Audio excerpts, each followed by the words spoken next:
হরে কৃষ্ণ। প্রতিটি কৃষ্ণ ভক্তের চরণে ভক্তিপূর্ণ প্রণাম জানিয়ে শুরু করছি হরিকথা, কৃষ্ণ কথা, ভাগবত কথা। আজ আমাদের আলোচনার বিষয় দৈবকীর গর্ভজাত ওই 6টি সন্তানের পূর্ব পরিচয় এবং মধুপুরের রাজা কংস কর্তৃক তাদের হত্যা। তো আসুন আমরা হরিকথা, কৃষ্ণ কথা, ভাগবত কথায় মনোনিবেশ করি। রাজা পরীক্ষিত ভক্তি ভরে প্রণাম করে মহামুনি সুখদেবকে বললেন, হে মণিবর, দৈবকীর গর্ভজাত ওই 6টি সন্তানের পূর্ব পরিচয় জানতে আগ্রহ প্রকাশ করছি এবং কেনই বা ওই 6টি শিশুকে কংসের হাতে বিনাশ হতে হলো, সেই কাহিনী আমাকে সবিস্তারে বলুন। রাজা পরীক্ষিতের প্রশ্নের উত্তরে সুখদেব মুনি বললেন, কংসের হাতে বিনাশ হওয়া ওই 6টি শিশু ছিল অভিশপ্ত। পূর্বজন্মের অভিশাপের ফলেই ভূমিষ্ঠ হওয়ার সঙ্গে সঙ্গেই কংসের হাতে মৃত্যুবরণ করতে হয় তাদের। পূর্বজন্মে কংস ছিলেন হিরণ্যকশিপুর পুত্র কালনেমি। কালনেমির কীর্তিমন্ত নামে 6 পুত্র ছিল।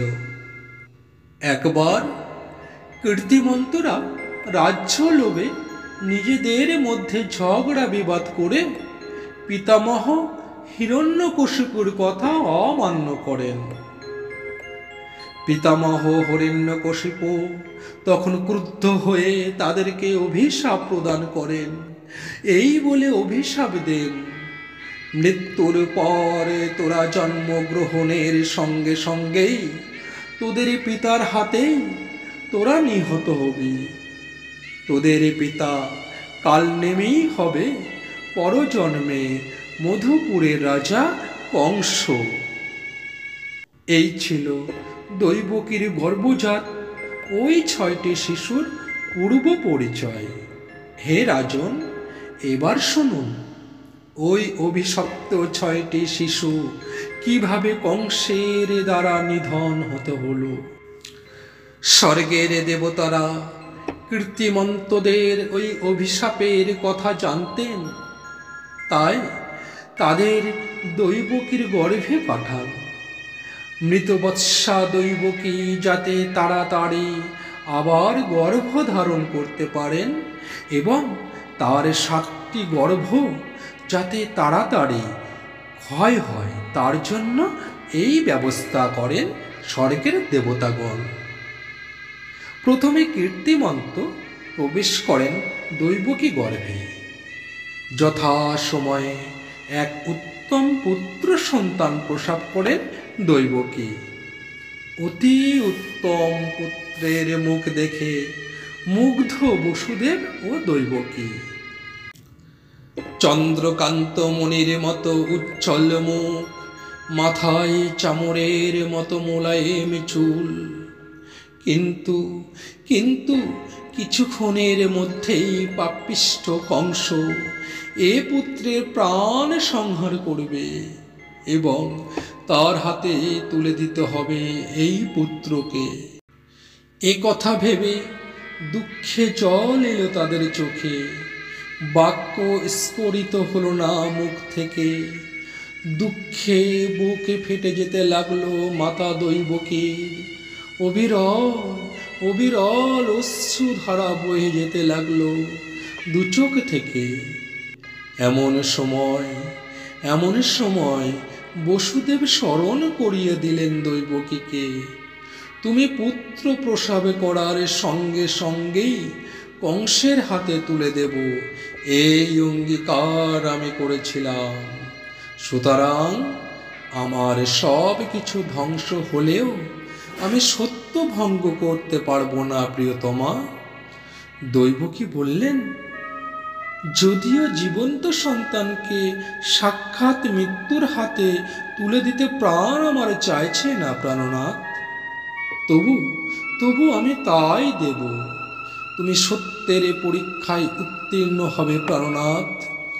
এইভাবে পতিব্রতা দৈবকী পতির সত্য পালনের জন্য নিজের নবজাত জীবন্ত পুত্রকে তুলে দিলেন কংসের হাতে। এদিকে রাজসভায় পাত্র মিত্র সহ বসেছিলেন কংস। বসুদেব তার প্রথম সন্তানকে কংসের হাতে তুলে দিয়ে বললেন, এই হচ্ছে দৈবকীর গর্ভজাত প্রথম সন্তান, তোমার ভাগিনীও। এর জীবন তোমার হাতে তুলে দিলাম। রক্ষা বা সংহার করা নির্ভর করে তোমার ইচ্ছার উপর। এই বলে নীরব হয়ে দাঁড়িয়ে রইলেন বসুদেব। সভাস্থ সকলেই স্তব্ধ হয়ে তাকাতে লাগলো কংসের পানে। কি কি সিদ্ধান্ত গ্রহণ করে রাজা তা দেখার জন্য সকলেই উৎসুক।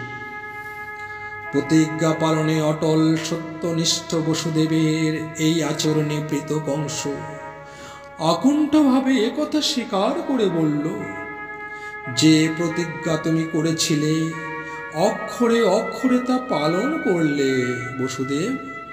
সত্যিই তুমি ধন্য বসুদেব। পৃথিবীতে যতদিন চন্দ্র সূর্য উদিত হবে ততদিন অক্ষয় হয়ে থাকবে তোমার এই কীর্তি। এত সহজে তার নবজাত পুত্র সন্তানকে শত্রুর হাতে সমর্পণ করবেন বসুদেব, এ কথা ভাবতেই পারেননি কংস। কংস আবার বলল, তুমি ধার্মিক, তাই তোমার কথায় বিশ্বাস করে দৈবকীর প্রাণ সংহার করেনি। বসুদেব রাজসভা থেকে চলে গেলে নবজাত শিশুটির মুখপানে এবার তাকালো কংস। তার সুন্দর নিষ্পাপ মুখখানার দিকে নিমেষারা চোখে তাকিয়ে নিষ্ঠুর হৃদয় বিগলিত হয়ে উঠতে লাগলো ধীরে ধীরে। প্রস্তর শৃঙ্খল মুক্ত দুরন্ত দুর্বার ঝর্ণাধারার মতো তার পাষাণ হৃদয়ের সুকঠিন অন্তরাল হতে তরল অশ্রুর প্রবাহ অবিরল ঝরে পড়তে লাগলো। মোহগ্রস্ত হয়ে পড়ল কংস। আপন মনে মনে বলতে লাগলেন, ভগিনীর ছেলে আমার ভাগিনীও।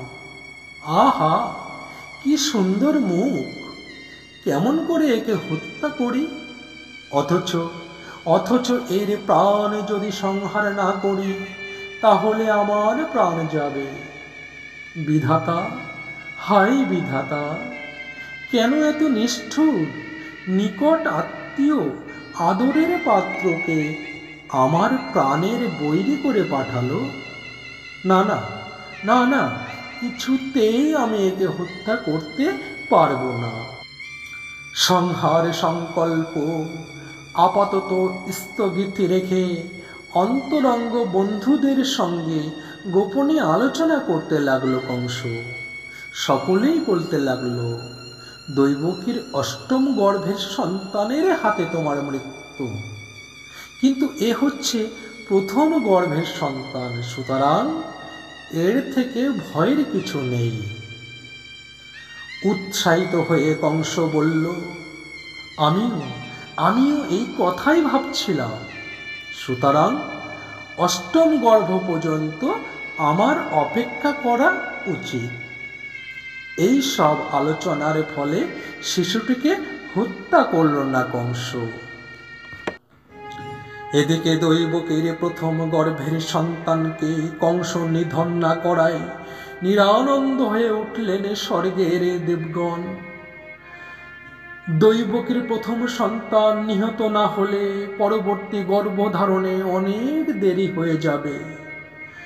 একমাত্র মৃতবৎসা নারীরা তাড়াতাড়ি গর্ভধারণ করে, ফলে বিলম্ব হবে কংসের ধ্বংস এবং দীর্ঘকাল সে অত্যাচারে চালিয়ে যাবে এই ত্রিভুবন জুড়ে। এই সব ভেবে স্বর্গের দেবগণ মহর্ষি নারদকে ডেকে বললেন, হে নারদ মুনি, অবিলম্বে তুমি মর্তলোকে মধুপুরে কংসের সবাই গিয়ে ওই শিশুটিকে হত্যা করার উপদেশ দাও। যেমন করে হোক তাকে বুঝিয়ে রাজি করাও। সে যেন দৈবকীর পর 6টি গর্ভের সন্তানকে ভূমিষ্ঠ হবার সঙ্গে সঙ্গেই হত্যা করে। তা না হলে অভিশপ্ত কীর্তিমন্তদের মুক্তি হবে না, দেবতাদের বিধানে লঙ্ঘিত হবে। তৎক্ষণাৎ আকাশ পথে বিচরণ করতে করতে মধুপুরে কংসের রাজসভায় উপস্থিত হলেন নারদ। তিনি এসে শিশুটিকে হত্যা করার কথা বলতেই কংস বলল, হে মহামুনি, দৈবকীর প্রথম সন্তান তো আমার শত্রু নয়, তবে কেন তাকে বধ করব বলুন?